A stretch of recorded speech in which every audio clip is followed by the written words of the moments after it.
Hey everybody, Lark here, back with the first video in a while. I'm actually going to be coming out with a new series that won't have regular uploads due just to the nature of it, but also it's just not exactly what I want my main focus to be. I have recently been playing a one chunk at a time Iron Man, starting in the Lumbridge chunk. Pretty straightforward, rules not too complicated. I want to get BIS pieces as much as possible is kind of like my main focus in each chunk, and also completing lots of skill challenges as long as there's, primary training methods. Very similar to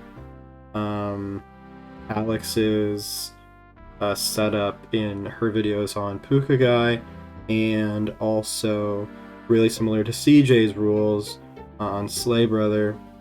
That being said, there's actually some things I'm gonna be doing in each chunk that CJ or Alex maybe would not have done in their rules, but I'm not gonna go for things like skill capes, even though they are BIS cape. That's just not what I want to do. And I've been playing this account for fun, this is kind of a guy to mess around with and do with what I want, so my current plan has just been play the game and have fun and complete skill challenges. So first of all, I wanted to go over what I've already completed and what I gotta do. So first of all, we have obtained a mithril weapon, including the mithril scimitar, which is our best in slot. We need to wield a use shield, even though we have gotten the defense level. I'm not going to check it off until I actually get the use shield.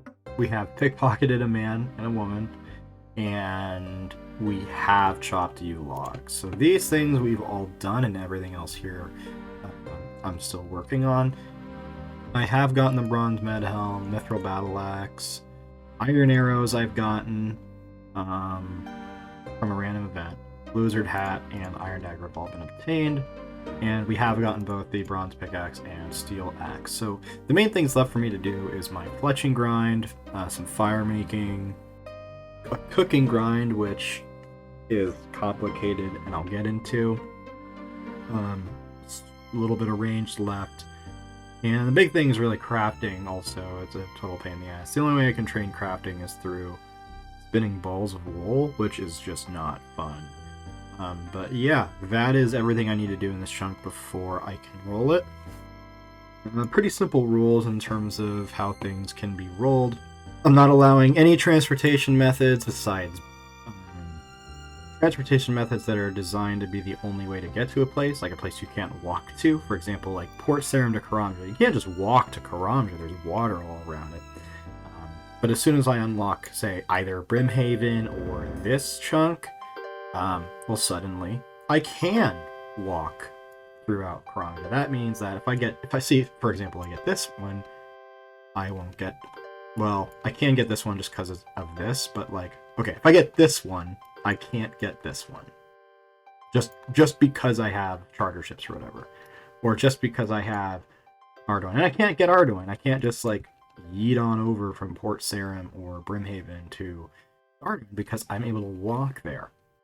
And that's pretty much just my rule. Like, it's pretty consistent across the board. So like places that are rollable, like Void Knight Outpost, Ape Atoll, Karamja, all the Fremennik stuff, Zaya. So those give you some Fossil Island. It gives you an idea of what places I can roll to using ships. But anything else, including the canoe system, hot air balloon travel, fairy rings, spirit trees, charter ships, generally speaking, not gonna be doable. Not gonna be rollable. I'm gonna do it pretty straightforward here. I don't want to get super in-depth into the rules, and I feel like I'm pretty much a vanilla chunker, except I do fully highest level processing. I'm like a vanilla chunker plus that. And I'm just going to quickly scroll through these. If anyone has any questions about any of these rules, that's fine. Ask me. I will respond to your comment.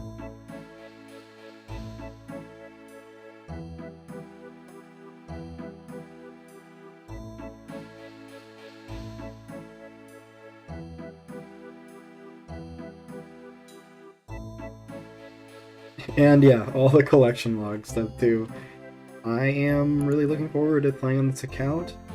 The one thing I should add at the very end here that I'm doing that's not on here, personal thing I do. I respect the fact that I have access to a defense cape and a woodcutting cape, and I want that to be reflected in how I play this account. For every new chunk I roll, I will be required to get 1 level in every skill that I have access to a skill cape for.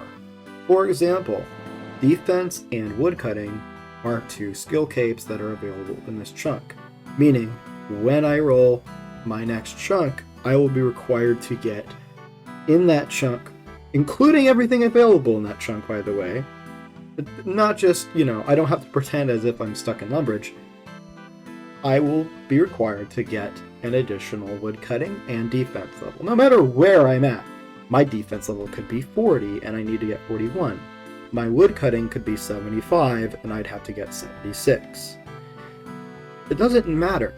Just for every new chunk I roll, I'm required to get 1 level in each skill that I have access to a skill cape for. Makes sense. I think it's pretty straightforward. I think it's a good way to keep these skills relevant and respecting the fact that I am ignoring the skill capes which I could otherwise not, while still getting access to new content. So that is the way I'm going to play this account. The woodcutting grind in particular those levels will come relatively quickly once I finish this chunk, I feel. Unless I quickly run into 70 smithing, but I think I might have some big woodcutting grinds ahead of me in the future. So yeah, thank you for watching this short little intro video. I'm really looking forward to putting together this first episode and future episodes. I've already had a lot of fun with this account, and I really hope to see you guys again soon.